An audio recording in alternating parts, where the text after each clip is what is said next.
Hey guys, I'm Ratchet Clank and welcome back to a brand new video. So I know it's been a little minute since I have done a video game review video on the channel. I'm gonna be honest, I can't really remember the last one I did. It might have been Azura's Wrath, or it might have been something different. I honestly couldn't tell you. I know I've been doing a bunch of different content on this channel, but I figured I'd bring you guys a video game review on a game that I actually talked about on my PlayStation 5 video game collection video. It was a game that I actually played when I first got my PlayStation 5, and one that I really wanted to talk about on the channel. Finally here to do my review on Ratchet & Clank Rift Apart. So this game right here, I have to say, is probably one of the best Ratchet & Clank games I have ever played. I know it did get quite a bit of praise and a lot of people generally loved it just overall because it's a great Ratchet & Clank game. I mean, there's so much within this game that made it really good. I personally loved it. Would I put it in my top 5? Absolutely. You know, I remember I used to come home from work and I just used to play the hell out of this game. Now, of course, it took me a little longer to beat it than it typically would have just because of adulting and whatnot. Managed to beat the game, I want to say, in like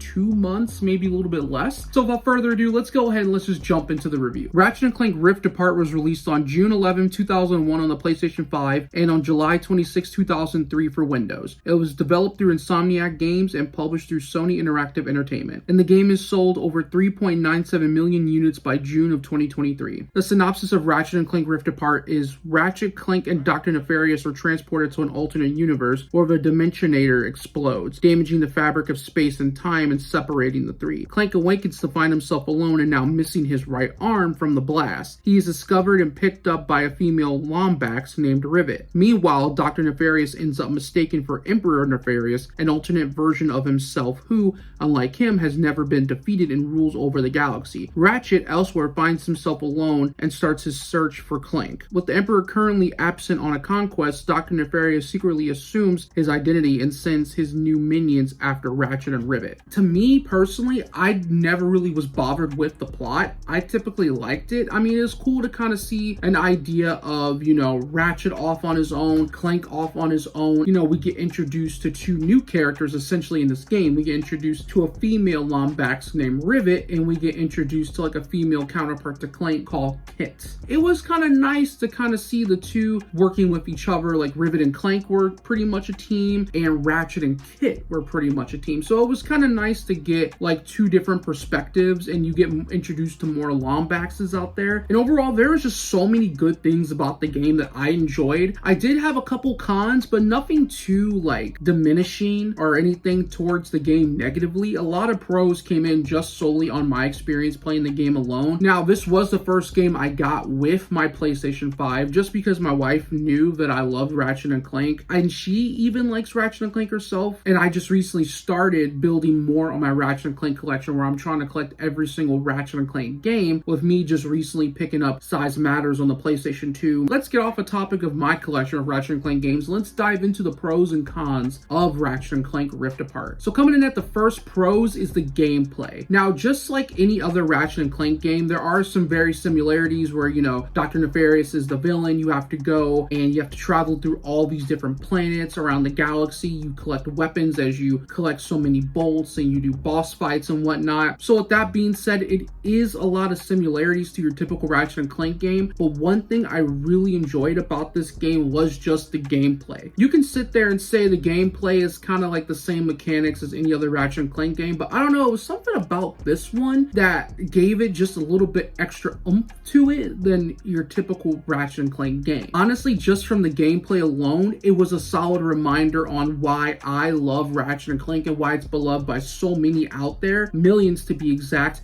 and why Ratchet and Clank can be so addicting to play. The weapons choice was pretty solid. You know, we got introduced to a couple of new things, and I typically really enjoy always getting such odd selections of weapons because of Ratchet and Clank games. You do get really cool weapons, but some of them are a little bit unorthodox in like a fun way. And I think the weapon selection in this game were actually really fun. Overall, I'll just kind of leave a list right up here of my favorite weapons from the game. When it comes to getting the weapons, there's certain things, like I believe there was one level where you can do arena battles, I think it was. It's almost kind of like reminds you in the sense of Gladiator, where you go in, you have to defeat a certain amount of enemies, and you collect bolts by doing so, which can get you access to getting better and stronger weapons. Like that aspect of the game, I kind of did that towards, I want to say when I was like in towards like the end of the middle of the game, kind of heading towards the end of the game. I think I experienced more of that. I forgot what planet it was, but it was on one of the last few planets you go on. And I like that aspect because along with, you know, doing other stuff like, you know, trying to save my bolts for certain weapons, that did help me out a lot with wanting to stock up on my inventory and get more, so that way once it came to battling Dr. Nefarious at the end of the game, it would have been so much better for me, like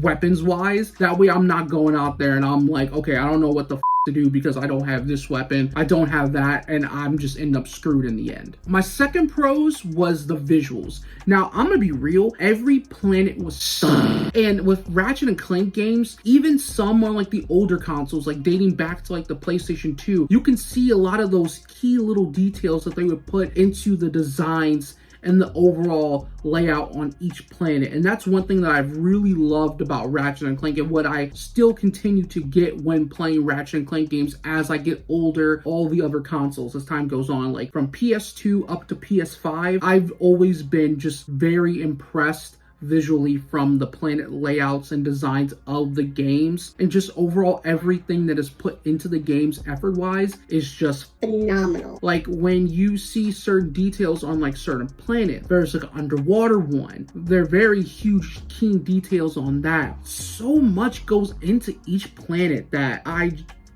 just truly love. And then my last thing on the pros that I just have to throw out here was the female playable character. Now again, I did say a little bit about this earlier in the beginning of the video, but I have to admit, having Rivet and I almost said Kink, River, oh my gosh. Having Rivet and Kit as playable characters in this game, I actually found that aspect pretty interesting. You know, bouncing back from, okay, what are Ratchet and Kit doing over on this part of the side of the story, and then what are Rivet and Clank doing over here in this section of the story. Stuff like that, going back and forth from the two groups, I honestly really enjoy. And then having a female do it.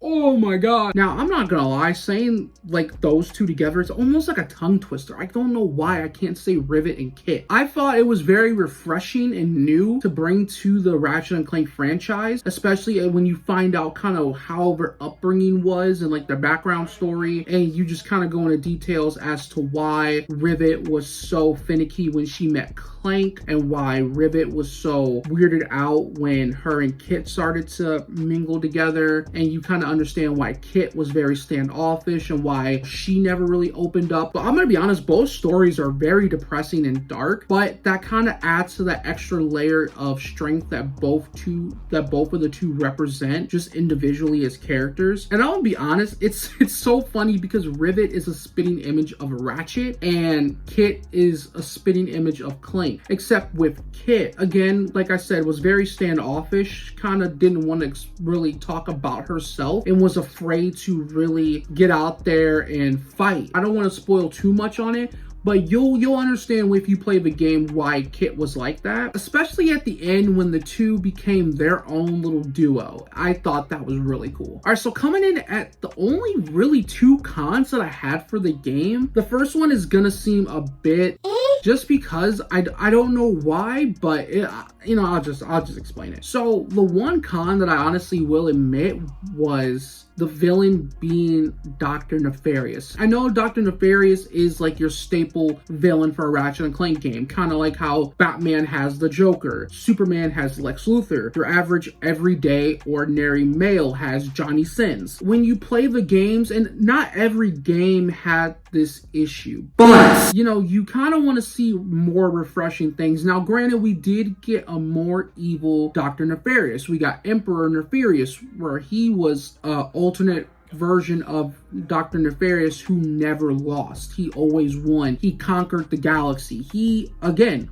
won like Thanos. But again, it would have been cool if we would have had something bit different. And again, I know that seems really weird to say, especially for like someone who loves Ratchet and Clank as much as me, but I think that was really honestly my only issue that I had. And again, it was not like it was that bad of an issue. Now, I will admit the boss fight at the end was kind of easy. Maybe I was just expecting more from it. Maybe I was expecting it to be a little bit more challenging, because I'll tell you right now, the ending of the 2016 game, which is kind of like a video game version of the movie and kind of like a soft reboot to like the first Ratchet and Clank game, that boss fight was a lot harder than this one. I could not really wrap my mind around that, but it was. And I think it took me maybe 2 tries. Now, to some people, they'll be like, okay, then you definitely must have struggled if it took you two tries to beat Nefarious. And again, I'm not trying to like on Nefarious and how the developers chose to make him as like a villain or whatever. Again, it's night and day. This is your typical Ratchet and Clank game where you're gonna get Nefarious as a villain, and by all means Nefarious is cool. I just wished it would have been cool for us to get someone maybe just a little bit different and not just a more evil version of Nefarious. Maybe Dr. Nefarious could have been, you know, like a side villain where maybe he could have been like the second to last boss fight, and then somebody new could have been like the main boss fight, or the two could be working together to where you have to fight both of them at the same time. That would have been kind of like a cool little aspect. Beggars can't be choosers. I'm just happy that we got a new Ratchet and Clank game to begin with. And then my last con with the game is, where the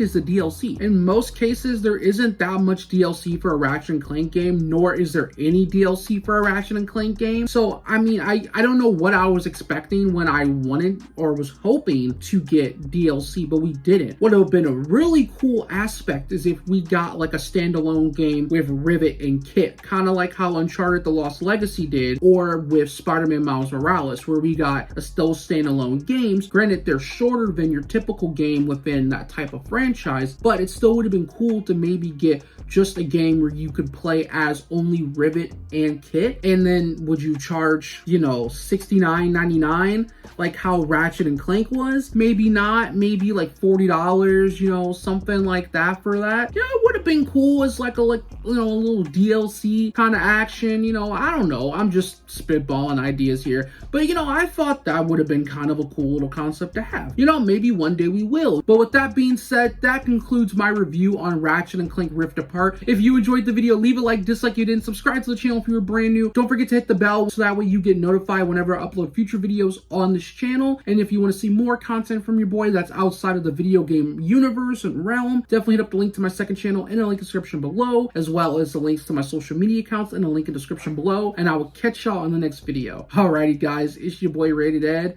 and I am out of here.